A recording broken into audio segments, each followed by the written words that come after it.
अस्सलामुअलैकुम नाज़रीन, मैं हूँ आफ्ताब अहमद। आपको अपने official YouTube channel Hadi TV में खुश आमदीद कहता हूँ। इस वक्त लाहौर में तूफ़ानी बारिश हो रही है।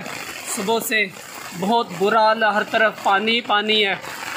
आप बारिश की आवाज़ सुन रहे होंगे। आपको जो बारिश का पानी जमा है वो भी आपको दिखाएँगे। जी नाज़रीन, ये आप पानी देख सकते हैं छत पे जो इस वक्त जमा है।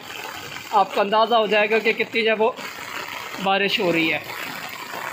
आप ये देख सकते हैं बैकग्राउंड में जैसे मूसलाधार बारिश हो रही है, और ये सुबह से बारिश या वैसे ही जारी है।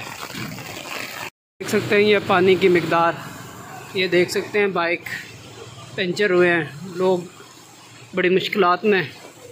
इससे आगे तो इससे मज़ीद पानी है। ये आप देख सकते हैं सेम जहाँ तक हद निगाह पानी पानी है।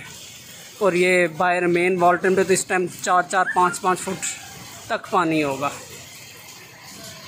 ये आप देख सकते हैं लाहौर में आज इस मानसून की पहली तूफ़ानी बारिश हुई है।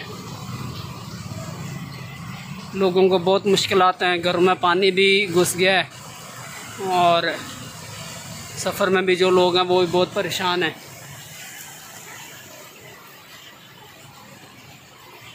नाज़रीन, आप देख सकते हैं ये पानी आप बिल्कुल करीब से कितना पानी है। ये देख सकते हैं।